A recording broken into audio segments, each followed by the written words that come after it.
नमस्कार। आज मैं आपसे एक बहुत महत्वपूर्ण मुद्दे पे बात करना चाहता हूं। आमतौर पे जब कोई नेता चुनाव के ठीक पहले किसी विषय पे चर्चा करता है या घोषणा करता है तो लोग कहते हैं वोट के लिए कर रहा है। कई वादे किए जाते हैं धर्म के नाम पे, कई वादे किए जाते हैं जाति के नाम पे, कई वादे समाज के निचले तबके के लिए किए जाते हैं और कई वादे कुछ चंद उद्योगपतियों के लिए किए जाते हैं। ये ऐसा क्यों करते हैं? क्योंकि बाकी पार्टियों ने धर्म और जाति के नाम पे अपने वोट बैंक बना रखे हैं और बड़े बड़े उद्योगपतियों को खुश करना होता है क्योंकि उनसे चंदा लेना होता है। तो ये एक तरह से बड़े उद्योगपति उनके नोट बैंक हैं और बाकी लोग उनके वोट बैंक हैं। इस वोट बैंक और नोट बैंक के बीच में एक बहुत बड़ा ऐसा वर्ग है जो पिस के रह गया है। वो ना इधर का है ना उधर का है और ये वर्ग है भारत का मिडिल क्लास। कोई भी पार्टी आज मिडिल क्लास के हित की बात करने को तैयार नहीं है। ऐसा क्यों है? आजाद भारत के 75 वर्ष में एक के बाद दूसरी पार्टी आई, एक सरकार के बाद दूसरी सरकार आई और इन सब लोगों ने मिडिल क्लास को दबा के, डरा के, निचोड़ के रखा हुआ है। मिडिल क्लास और सरकार का एक बड़ा अजीब रिश्ता है। मिडिल क्लास के लिए ये लोग कुछ करते तो नहीं है, लेकिन जब जब सरकार को इनकी जरूरत पड़ती है तब तब मिडिल क्लास के ऊपर सरकार हथियार चला देती है, चाकू चला देती है। और ये हथियार है टैक्स। लाखों करोड़ों की संख्या में मिडिल क्लास टैक्स भर भर के देता है देश चलाने के लिए, लेकिन बदले में मिडिल क्लास को क्या मिलता है? कुछ नहीं। भारत का मिडिल क्लास सरकार का सिर्फ और सिर्फ एक एटीएम बन के रह गया है। सच बात तो यह है, the Indian middle class is victim of tax terrorism. आखिर ये मिडिल क्लास कौन है? टीचर हैं, डॉक्टर हैं, आईटी प्रोफेशनल्स हैं, इंजीनियर्स हैं, अकाउंटेंट हैं, बैंकर हैं, दुकानदार हैं, लॉयर्स हैं। इन जैसे हजारों सामान्य लोग जो मिलके हमारा देश चलाते हैं, ये मिडिल क्लास है। और इन सब के मतलब मिडिल क्लास के क्या सपने होते हैं? उनके कोई बहुत बड़े सपने नहीं है। वो अपने लिए एक अच्छी नौकरी या बिजनेस चाहते हैं, एक अपना घर चाहते हैं, बच्चों के लिए अच्छी शिक्षा चाहते हैं। ये सब चाहते हैं कि उनका परिवार हमेशा स्वस्थ रहे, सुरक्षित रहे। इन सब को पूरा करने के लिए एक आम आदमी, एक मिडिल क्लास का आदमी अपनी पूरी जिंदगी दिन रात मेहनत करता है और बस यही उम्मीद करता है कि उसे सरकार से कुछ थोड़ी सी मदद मिल जाए। लेकिन सच क्या है? आज अधिकतर सरकारें ना उनके लिए अच्छे स्कूल बना रही हैं, ना उनके लिए अच्छे अस्पताल बना रही है, ना उनको रोजगार दे पा रही है और ना उन्हें सुरक्षा दे पा रही है, ना क्राइम को कंट्रोल कर पा रही है। सच्चाई है कि इस वर्ग को सबसे ज्यादा हमारे देश में परेशान किया जाता है और कोई देश नहीं है जहां मिडिल क्लास को इतना परेशान किया जाता हो।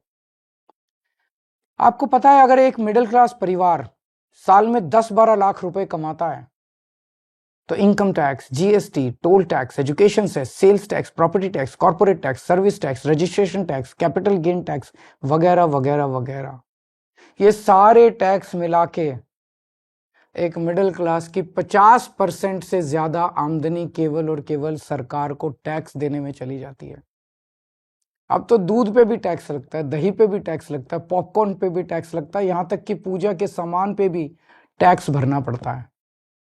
घर लेना हो तो टैक्स, घर बेचना हो तो टैक्स, गाड़ी खरीदो तो टैक्स, गाड़ी बेचो तो टैक्स, बच्चों को अच्छी शिक्षा देनी हो तो पहले प्राइवेट स्कूल की महंगी फीस की मार और उसके ऊपर अच्छे कॉलेज भेजने के लिए एजुकेशन लोग और उसकी ईएमआई पे डबल मार। जीते जी टैक्स तो देना ही पड़ता है, लेकिन अब तो सरकार ने ऐसी हालत कर दी है कि मरने के बाद भी टैक्स देना पड़ता है।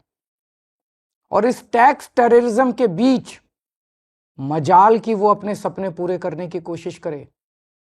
सच्चाई है कि आज एक यंग मिडिल क्लास कपल, शादीशुदा कपल, उसके लिए फैमिली प्लानिंग एक फाइनेंशियल डिसीजन बन गया है। जब वो बच्चा पैदा करते हैं तो पहले सोचते हैं, उनके मन में सब, क्या हम इस बच्चे की परवरिश अफोर्ड कर पाएंगे?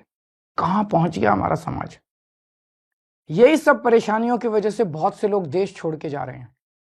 2020 में 85,000 भारतीय देश छोड़ के विदेश चले गए और 3 साल बाद 2023 का आंकड़ा दिखाता है कि 3 गुना यानी कि 2,16,219 लोग देश छोड़ के चले गए। ये हमारे देश के लिए बहुत बड़ा नुकसान और दुख की बात है, क्योंकि ये युवा जो हमारे देश का भविष्य बन सकता था, आज किसी और देश का भविष्य बन रहा है। अब ये समस्या है, लेकिन इसका समाधान क्या है? सरकार के पास पैसा जनता से आता है। अब इस पैसे को खर्च करने के 2 ही तरीके हैं। या तो सरकार इस पैसे को जनता की भलाई पे खर्च करे, शिक्षा पे, स्वास्थ्य पे, ऐसी बेहद जरूरी बुनियादी सुविधाएं बेहतर करे, लोगों का जीवन बेहतर करे। और या फिर दूसरा तरीका है कि अपने उद्योगपति दोस्तों को कर्ज दे दे और थोड़े दिन में वो कर्ज माफ कर दे, जनता के पैसे डुबो दे। हमारी दिल्ली सरकार ने पहला तरीका चुना। हम जनता के पैसे जनता पे खर्च करते हैं। मेरा मानना है कि मिडिल क्लास सिर्फ शिक्षा से ही आगे बढ़ सकता है, इसलिए हमने सरकार बनते ही एजुकेशन का बजट 5,000 करोड़ से सीधा 10,000 करोड़ कर दिया और आज ये बजट 16,000 करोड़ पे पहुंच गया, हमारा दिल्ली का शिक्षा बजट। हमने सरकारी स्कूलों को इतना बेहतर बना दिया, इतना बेहतर बना दिया, ये स्कूल आज इतने अच्छे हो गए कि 4 लाख बच्चे प्राइवेट स्कूल छोड़ के सरकारी स्कूल में आ गए। अब बहुत बड़े स्तर पे मिडिल क्लास लोग अपने बच्चों को यहाँ सरकारी स्कूल में भर्ती करा रहे हैं। क्या पहले कभी आपने सुना था कि कोई बच्चा प्राइवेट स्कूल छोड़ के सरकारी स्कूल में जाता है? और इतना ही नहीं, हमने प्राइवेट स्कूलों को फीस बढ़ाने पे कैप लगा दी और हजारों बच्चों को उनकी सालों पुरानी फीस रिफंड करवाई है दिल्ली के अंदर। जो पिछले सालों में उन्होंने गलत फीस ले ली थी, कई स्कूलों से हमने फीस रिफंड कराई है। क्या आपने कभी एक आम आदमी को स्कूल के फीस का रिफंड मिलते हुए सुना है? तो आप ही बताइए, क्या हमने आप ही के टैक्स के पैसे शिक्षा में इन्वेस्ट करके, शिक्षा का बजट बढ़ा के, स्कूल बेहतर करके, प्राइवेट स्कूलों की फीस पे कैप लगा के, क्या हमने कोई गुनाह किया है? हमने मिडिल क्लास को महंगाई की मार से बचाने के लिए बिजली और पानी के बिल कम कर दिए। आज देश के सभी बड़े शहरों में सबसे सस्ती बिजली दिल्ली वालों को मिलती है।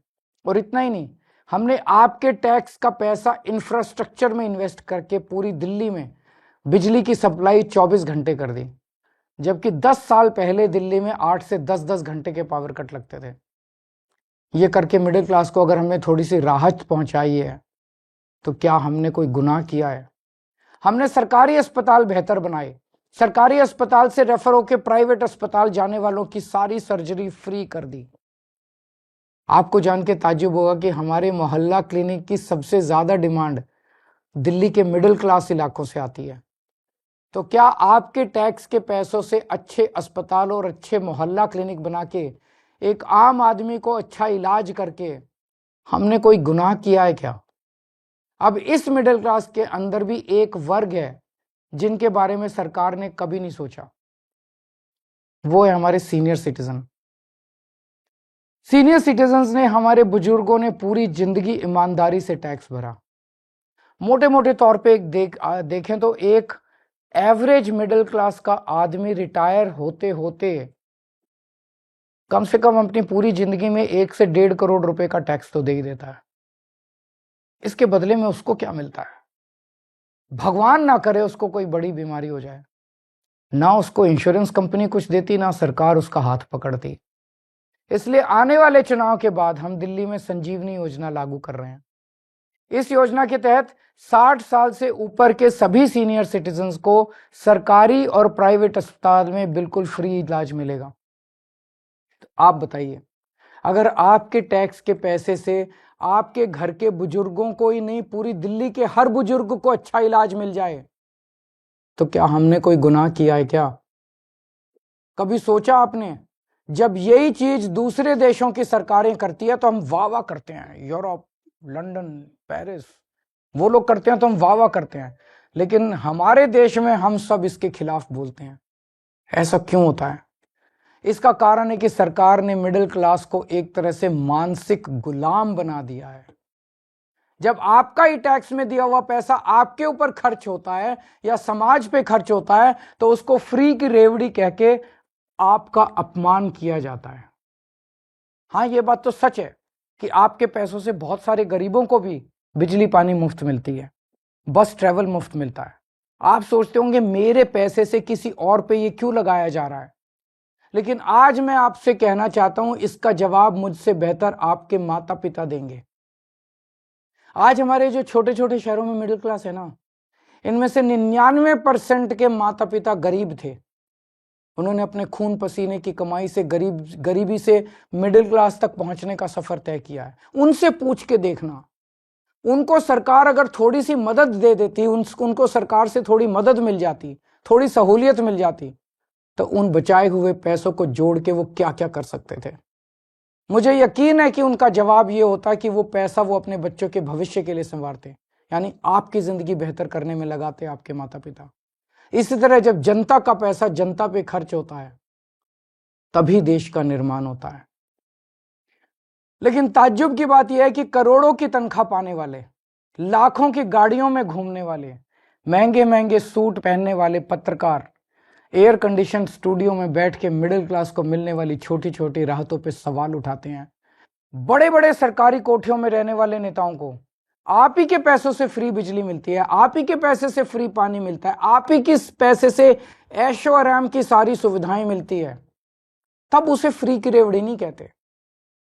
हमने दिल्ली में मिडिल क्लास को राहत देने की पूरी कोशिश की और आगे भी हम करते रहेंगे। मिडिल क्लास को ऊपर पहुंचाने में कोई कसर नहीं छोड़ेंगे, उनको राहत देने में कोई कसर नहीं छोड़ेंगे। और आज हम केंद्र सरकार से भी ये अपील करते हैं कि हमारे देश के असली सुपर पावर भारत के मिडिल क्लास को पहचाने। आज मैं ये ऐलान करता हूं कि मैं और आम आदमी पार्टी सड़क से लेके संसद तक मिडिल क्लास की आवाज बनेंगे, उनकी आवाज उठाएंगे, उनके मुद्दों को उठाएंगे। आज से 2 हफ्ते के बाद देश का अगला बजट आने वाला है। इस लोकसभा के सत्र में आम आदमी पार्टी के सांसद मिडिल क्लास के मुद्दे संसद में उठाएंगे। मिडिल क्लास की आवाज की गूंज अब संसद में सुनी जाएगी। हम ये मांग करते हैं कि देश का अगला बजट मिडिल क्लास को समर्पित हो। आज मैं केंद्र सरकार से 7 डिमांड कर रहा हूं, 7 पॉइंट डिमांड्स मिडिल क्लास की तरफ से। पहला, शिक्षा का बजट 2% से बढ़ा के 10% किया जाए, प्राइवेट स्कूलों की फीस पे लगाम लगाई जाए पूरे देश में। दूसरा, उच्च शिक्षा के लिए, हायर एजुकेशन के लिए सब्सिडी और स्कॉलरशिप्स दी जाएं। तीसरा, हेल्थ का बजट भी बढ़ा के 10% किया जाए और हेल्थ इंश्योरेंस से टैक्स हटाया जाए। चौथा, इनकम टैक्स की छूट की सीमा को 7 लाख से बढ़ा के कम से कम 10 लाख किया जाए। पांचवा, एसेंशियल कमोडिटीज के ऊपर, आवश्यक वस्तुओं के ऊपर से जीएसटी खत्म किया जाए। छठा, सीनियर सिटीजन्स के लिए मजबूत रिटायरमेंट प्लान और पेंशन की योजनाएं बनाई जाएं और देश भर में सभी सरकारी और प्राइवेट अस्पतालों में सीनियर सिटीजन्स को मुफ्त और अच्छा इलाज दिया जाए। और सातवां, बुजुर्गों को पहले रेलवे में 50% कंसेशन मिलता था जो बंद कर दिया गया, उसे दोबारा चालू किया जाए। ये है हमारा मिडिल क्लास का मैनिफेस्टो। अगर आप हमारे मिडिल क्लास मैनिफेस्टो से सहमत हैं तो हमारी वेबसाइट middleclassmanifesto.com पर साइन करें और आप अपनी भी आवाज केंद्र सरकार तक पहुंचाएं। अगर देश का पूरा मिडिल क्लास एक साथ एकजुट होकर अपनी आवाज उठाएगा तो सरकार की हिम्मत नहीं है कि वो आपकी आवाज ना सुने। सरकार को आपकी आवाज सुननी पड़ेगी। नमस्कार, जय हिंद।